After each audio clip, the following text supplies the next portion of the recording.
So the ramifications of the unabated infiltration of people from Bangladesh, uh, the way they have been encroaching upon people's lands, the crime patterns, if we observe, most importantly, when you are asking me the question about women, the crime patterns, if we observe, in many places, they have vastly changed. So the perpetrators are always from one community, the victims are always from one community. Forced abductions, conversions of Hindu girls, and even married Hindu women into Islam, this has become a routine problem. If we observe, there is a distinct pattern in these crimes against women. The Bangladeshi Muslim men, now see, we need to understand a little bit of psychology here. They are continuously used to seeing their women in a certain kind of attire, irrespective of all seasons and on all occasions. So when they come and settle here, in a place like Assam, which has a significant population of tribes of different tribes, they see our Assamese Hindu women going out to take a bath or for fishing in the nearby river, wearing a one-piece chadar, covering themselves from their breasts to below their knees. So these people who have come from strictly regulated Islamic societies, they simply cannot accept this sense of independence and freedom of our women. And they immediately begin objectifying them. And the result is what we all are witnessing at present. I have come across this phenomenon during my studies in different places of Assam while I was completing my PhD.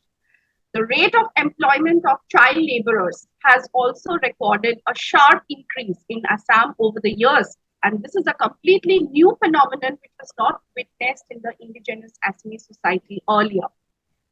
Prostitution previously was not a problem in our society, but now many urban areas, not just the city of Guwahati, are in the grip of large scale prostitution where women of immigrant Bangladeshi stock are found to have been mostly involved. And as a result of this, the spread of dreadful diseases such as HIV/AIDS has multiplied manifold. You want me to talk a little bit about the Hindu religious places of worship and their safety, Vidyaji? Yes, please go ahead, Ankita ji. Please go ahead. Yeah. So coming to the Hindu religious places of worship and especially their safety in the Muslim dominated areas, I would say perhaps not a single Hindu temple in the Muslim majority districts like Dhubri and Borpeta has been spared by thieves and burglars. And these attacks have increased drastically since the COVID pandemic. I'll give you a few such examples of a few incidents that began from around May 2020. Uh, and these are not just incidents against Hindu religious places of worship, but also how crimes have increased manifold against Hindus, especially since the COVID pandemic. There was this incident of one poor Hindu vegetable seller. His name was Sanatan Deka, who he was brutally lynched and killed by a gang of Muslims led by one Faizul Haq and his friends. And this incident happened in the famous temple town of Hajo in the lower Assam during the month of Ramzan. I think this was in May 2020, this incident. Again, within a span of just a few days, there was another case after the Sanatan Deka episode. There was this another incident of stabbing and killing of one person, Rituparna Pehu, and this incident happened in the heart of Guwahati city in broad daylight. It involved a minor tiff. This person was lynched and killed by a group of five Muslim men in the daytime. There was yet another horrific incident that came to light around the same time, but hardly any media house reported it. Uh, a 20-year-old boy, a Hindu boy, Saurav Das from Dibrugarh, he was murdered by three Muslim men on the charge of having an affair with a Muslim girl from their community who resided in the neighborhood. Uh, so this pattern has been repeating all over again till date. there was this another incident with a doctor at this place, Hojai, which is the place of the perfume business of Badruddin Ajmal in Nagaon district of Central Assam. This incident happened in June 2020 when a young doctor who was recently posted at one of the COVID care centers. He was thrashed, he was beaten by an Islamic mob after a COVID-19 positive patient died during the treatment. And the horrific scene of the assault, you can just Google it, and this is available everywhere. The scene was horrific, which was presumably recorded on somebody's Android phone, and it triggered a sharp protest from the community of doctors and the general public alike. And it could be clearly seen in the video how the Islamic mob continued to thrash the Hindu doctor, brutally, even after the incident came to be noticed. Uh, uh, there was I'm just giving you a few examples. There was this another incident on the 5th of August 2020. 5th of August 2020 is very significant for Hindus throughout the country and abroad, when we were celebrating an important civilizational victory of a tedious legal battle of over 500 years. That is the Bhumi Pujan ceremony of the Ram Mandir on 5th of August 2020. Assam was also celebrating it. But in this place called, the name of this place is Thelamara in Sonitpur district of Assam. In this area, this region of Thelamara Suti Pahar area under Thelamara police station in Tejpur, illegal Bangladeshi immigrants who had settled in the area, they attacked a rally that was taken out by the local people of the area to the historic Haragori temple, which is situated in that region, in that area. And the procession was organized by the Dhekiajuli unit of the Bajrang Dal, Ram Sena, and the Vishwa Hindu Parishad to mark the Bhumi Pujan ceremony of the Ram Mandir at Ayodhya. And in this act of violence, several members of the Bajrang Dal, BHP, and Ram Sena, they were injured. And when the rally was approaching towards the Gauri Mandir, situated in a small hill in the area, uh, for performing puja on the occasion, the Bangladeshi migrants attacked the people in the rally with lethal arms and weapons. So these people, from where are they acquiring these arms and weapons? So, and at that time, it was reported that the attackers also kept about 25 persons captive for a long time. They had burnt motorcycles and several other vehicles.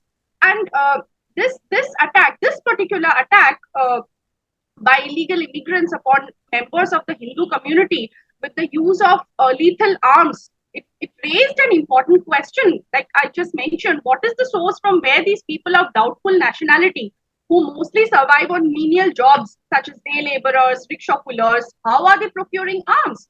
So it certainly has to have a bigger nexus involving many players that have been working at several different fronts to Islamize Bharat by demographic occupation and the accompanying population explosion.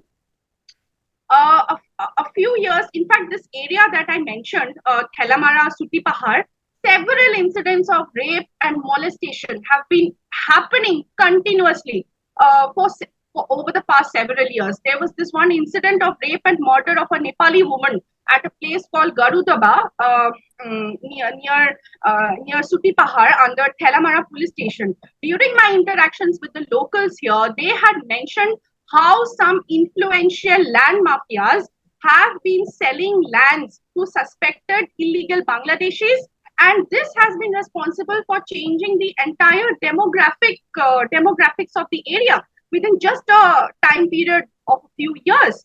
And it was during the later years of the Congress government in the state, that because the Congress ruled for 3 terms from 2001 till 2016, and it was during the later years of the Congress party rule in the state that the local representatives of the party were reportedly, they were indirectly helping and supporting these illegal settlers to carry out their anti-social activities. And it is this politically motivated encroachment of land, including lands belonging to Hindu religious institutions such as temples, our namghars, that has now become a serious existential crisis for the Hindus of Assam.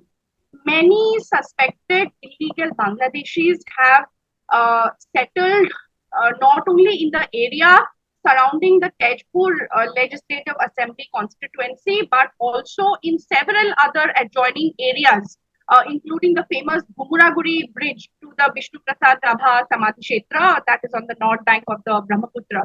They have occupied huge chunks of government land, and among the nine assembly constituencies in Sunitpur district, four of them, Biswanath, Sutia, Tejpur, and Barchala.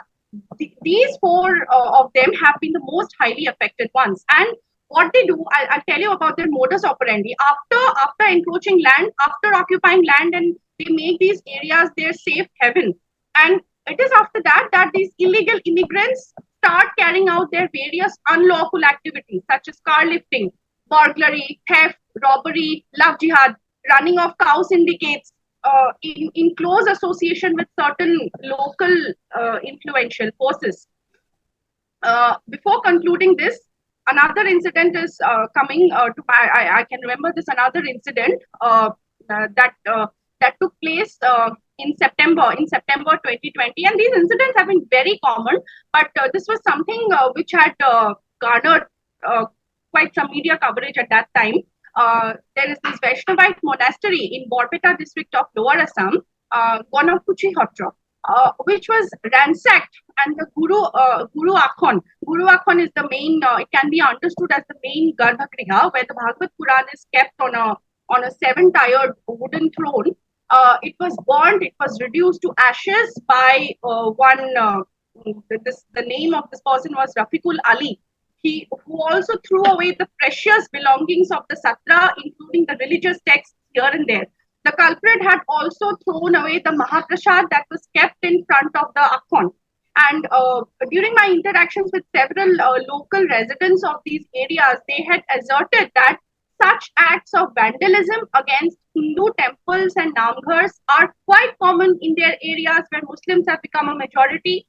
They are planned, they are done with a sinister agenda to, with a sinister intent by a, they are committed by a circle, by a gang which has been responsible for inciting and radicalizing the local Muslim youth. They have not only looted our temples, but they have also caused severe infrastructural damage to them.